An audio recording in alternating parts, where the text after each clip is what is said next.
आज आम्ही बनवतो आहे खेकड्याचे कालवण। हे बघा, जिवंत खेकडे आम्ही घेऊन आलेलो आहेत। त्याचे पिंगडे आम्ही तोडलेले आहेत। आता आम्ही बनवणार खेकड्याचे कालवण, आणि ते पण सुंदर। आज आम्ही खेकडे आणलेले आणि बोंबील आणले होते। खेकडे जिवंत खेकडे होते आणि ते कापून वगैरे स्वच्छ कापले, धुतले त्याला। आता आपण त्याचा रस्सा बनवूया।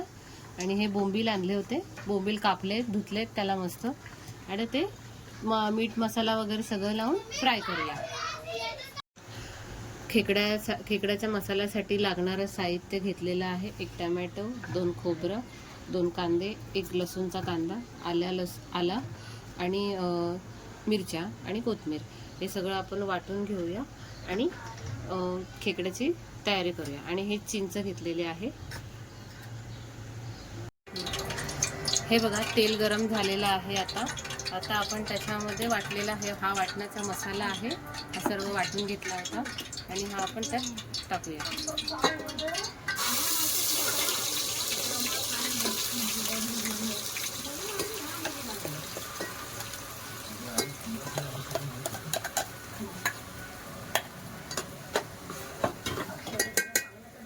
त्याच्यामध्ये सर्व आपण मसाले टाकूया। हे खेकड्याचं आपण वाटण बनवलेलं आहे। हा घरगुती मसाला टाकला, ही हळद, हा कलरसाठी मसाला, थोडा कलर येण्यासाठी टाकूया, आणि हा घरगुती मसाला। हे चांगले भाजून घ्यायचे, तेल सुटेपर्यंत मस्त भाजायचे, मस्त भाजून घेऊया व्यवस्थित आपण। हे बघा, खेकडे स्वच्छ धुवून ठेवले होते, ते आता आपण मसाला इथे मस्त फ्राय झालेला आहे। आता आपण त्याच्यामध्ये हे मसाल्याचं पाणी होतं ते टाकूया।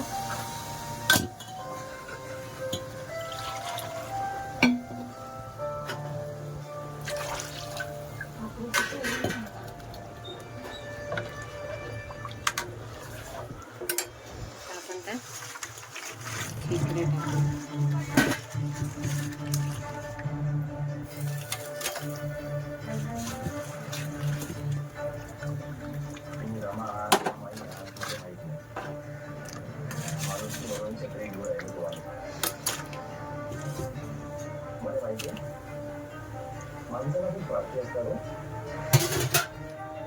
स्वतःची गरज समजली ना, एवढंच पण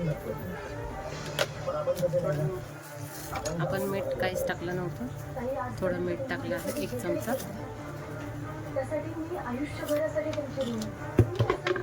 ते छान 2-4 उकळी येईपर्यंत शिजवायची, जास्त उकळवायचं नाही।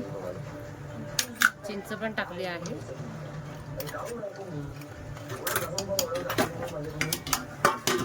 त्यावर